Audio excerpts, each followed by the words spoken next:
Assalamualaikum warahmatullahi wabarakatuh. Kembali lagi dengan saya Teguh Laksono. Di sini saya akan mempresentasikan tugas pada mata kuliah arsitektur komputer, yaitu merakit PC untuk kebutuhan programming. Oke, langsung saja pada pembahasan.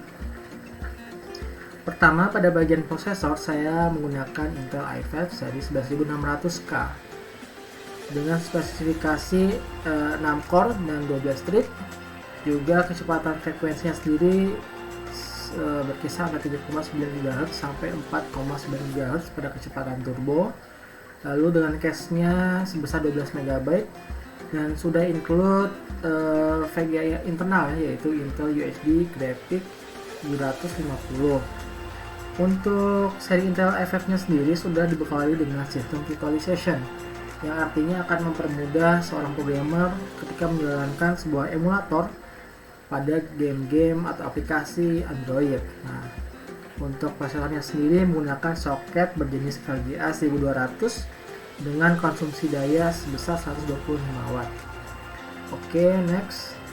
Pada bagian motherboard saya memilih Gigabyte seri B560 DS3H dengan spesifikasi soket CPU yaitu LGA 1200. Lalu form factornya sendiri berjenis micro ATX dengan memorinya sendiri kapabilitas dengan DDR4, storage-nya sendiri NVMe M2 PCIe 4.0. Nah, untuk koneksinya sendiri dia sudah terintegrasi dengan Gigabyte Gaming LAN dan juga soundcard-nya juga sudah include ya di internalnya. Lalu untuk inputnya sendiri dia tersedia 2 USB 3.2 Type-C dengan sistem BIOS-nya yaitu QFlash Plus. Nah, selanjutnya pada bagian casing saya memilih MSI MPG Gaming 100. Casing ini terlihat kokoh juga estetik ya, dengan perpaduan warna RGB, dan juga pada bagian sampingnya sendiri set panelnya menggunakan tempered glass. Selanjutnya pada bagian storage saya memilih SSD NVMe Kingston seri KC3512 GB dengan soket berjenis PCIe 4.0 NVMe M2 dan kecepatan read-nya sendiri sudah 7000 MB per second dengan kecepatan write-nya yaitu 3900 MB per second. Nah, SSD ini juga sudah dibekali dengan fitur hot spreader untuk meminimalisir overheat ya ketika penggunaan. Selanjutnya pada bagian memori saya memilih Kingston Fury Beast DDR4 2x8 GB dengan soket berjenis DDR4. Form faktornya sendiri yaitu berjenis DIMM dengan kecepatan antara 2666 MHz sampai 3733 MHz dan dibekali juga dengan fitur hot spreader untuk meminimalisir overheat ketika penggunaan. Selanjutnya pada bagian grafik atau VGA saya memilih Gigabyte Nvidia GeForce seri GTX 1650 dengan clock speednya sendiri antara 1485 sampai 1665 MHz dengan kapasitas memori sebesar 4 GB dan sudah mendukung resolusi maksimal sebesar 7680 x 4320 pixel dengan refresh rate 120 Hz. Juga dibekali berbagai fitur ya seperti DirectX 12 API, lalu ada Vulkan API, ada OpenGL 4.6, Nvidia Ansel dan Nvidia G-Sync. Nah, untuk VGA-nya sendiri dia mengkonsumsi daya sebesar 75 Watt. Selanjutnya pada bagian monitor saya memilih Lenovo seri G25-10 dengan ukuran layar sebesar 24,5 inch Full HD dan berjenis panelnya itu IPS ya.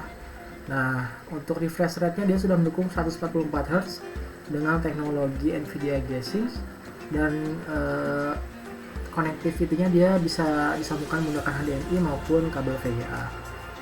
Selain itu dia juga mempunyai fitur vertical alignment di mana dia mudah untuk diatur ya, apakah diatur pada posisi rendah atau posisi tinggi ataupun pada posisi horizontal ataupun vertikal. Nah, untuk monitornya sendiri dia mengkonsumsi daya sebesar 33 Watt. Pada bagian keyboard saya memilih Razer seri Black Widow V3 Pro. Keyboard ini berjenis mechanical keyboard. Nah, keyboard ini bisa disambungkan menggunakan wire atau kabel, bisa juga disambungkan menggunakan Bluetooth ataupun wireless, dan dia ini sudah berfitur RGB ya, jadi terasa lebih estetik aja ketika sedang ngetik program.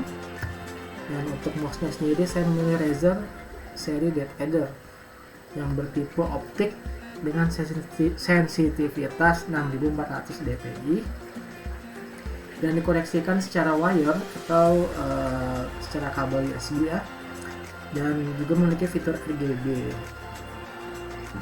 Selanjutnya pada bagian power supply saya memilih Gigabyte seri PB500, di mana power supply ini memiliki output maksimal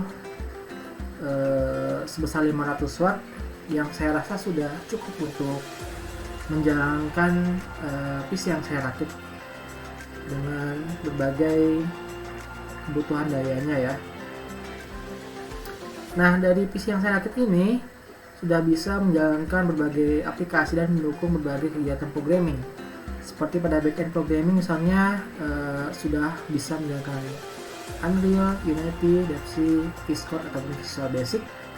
Untuk front end-nya sendiri dia bisa menjalankan Macromedia Dreamweaver ataupun Notepad++.